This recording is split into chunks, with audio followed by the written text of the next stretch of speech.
শবে কদর পাওয়ার সহজ উপায় কি? শবে কদরের নামাজ ও দোয়া আছে কিনা? রমজানের শেষ দশকের কোনো আমল আছে কিনা, কি কি আমল করতে পারি?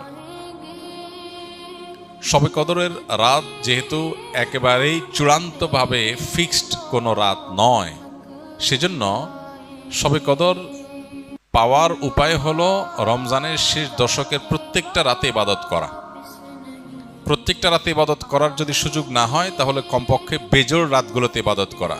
নবী সাল্লাল্লাহু আলাইহি ওয়াসাল্লাম বলেছেন, তাহাররাউ লাইলাতুল কদরি ফিল বিত্রি মিনাল আশরিল আওয়াখিরি মিন রমাদান। রমজানের শেষ দশকের বেজোড় রাতগুলোতে তোমরা কদর তালাশ করবে।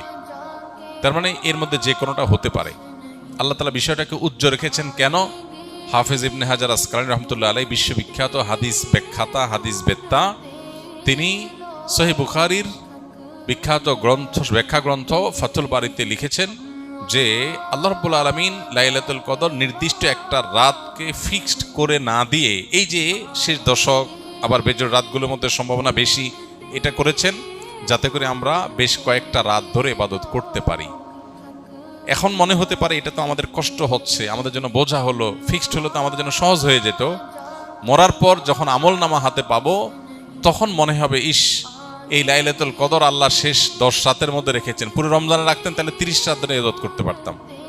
কারণ তখন লাভটা চোখে আসবে এবং দেখা পড়বে।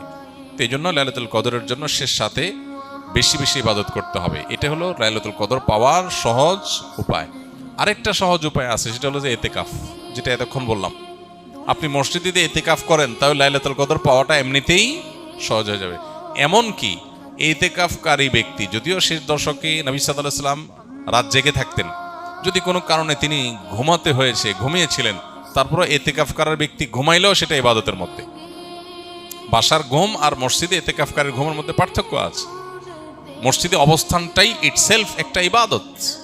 অতএব আপনি যদি চান যে আমার লাইলাতুল কদর মিস না হোক, তাহলে তার জন্য সবচেয়ে মোক্ষম সুযোগ এবং সবচেয়ে সহজ উপায় হলো ইতিকাফ করা। ইতিকাফ অত্যন্ত প্রেমময় একটি ইবাদত, যেটা খুব ভেতর থেকে ফিল করা যায়, আল্লাহর সাথে একান্তে কথা বলা যায়, অনুভব হবে যে আমি আল্লাহর ঘরে আছি, আল্লাহর ঘরে হাজির হয়ে গেছি। সবাই বের হয়ে যাচ্ছে, আমি বের হচ্ছি না, কারণ আমি আল্লাহর ঘরের বন্দী, নিজেকে বন্দী করে ফেলেছি। অন্যরকম এক ফিল আসবে ইনশাআল্লাহ। অনেকেই শবে কদর সম্পর্কে জানতে চায় কোন রাতে নামাজ আদায় করব, কি নিয়মে নামাজ পড়ব ও কি দোয়া করব। এটা আমরা এই যে এতক্ষণ বললাম, আশা করি যেটা উত্তর হয়ে গেছে। শবে কদরের নামাজ ও দোয়া আছে কিনা? শবে কদরের অন্যতম আমল হলো রাতে দাঁড়িয়ে ইবাদত করা, নামাজ পড়া। এই জন্য আমরা লাইলাতুল কদরে ইনশাআল্লাহ তৌফিক অনুযায়ী 2 রাকাত করে করে লম্বা লম্বা কেরাত, লম্বা লম্বা রুকু, লম্বা লম্বা সিজদা দিয়ে খুব মনোযোগের সাথে দীর্ঘ সময় নিয়ে আমরা নামাজ আদায় করার চেষ্টা করব। এটাই হলো লাইলাতুল কদরের নামাজ। এর কোনো রাকাত সংখ্যা নাই যে এত রাকাত পড়তে হবে, যার যতটুকু তৌফিক হয়, 2 রাকাত, 4 রাকাত, 6 রাকাত, 8 রাকাত, তারাবির পরে রাতভর আমরা সে নামাজগুলো পড়তে থাকবো ইনশাআল্লাহ। নামাজের পাশাপাশি লাইলাতুল কদরে করার জন্য স্পেশাল আমল নবী করিম সাল্লাল্লাহু আলাইহি সাল্লামের পক্ষ থেকে রেকমেন্ডেড আমল একটাই আছে, সেটা হলো মা আয়েশা রাদিয়াল্লাহু তাআলা আনহা বর্ণিত হাদিসে যে দোয়ার কথা আমরা জানি, সেটা হলো আল্লাহুম্মা ইন্নাকা আফুউন তুহিব্বুল আফওয়া ফাফু আন্নি। হে আল্লাহ, আপনি ক্ষমাশীলতাকে পছন্দ করেন, অতএব আমাদেরকে ক্ষমা করে দিন। এই দোয়া বেশি বেশি করে করা। এর বাইরে আমরা জিকির, আজকার, তাসবিহ, কোরআন তেলাওয়াত, দোয়া, রোনাজারি, এগুলোর মাধ্যমে পুরো রাত অতিবাহিত করার চেষ্টা করব ইনশাআল্লাহ।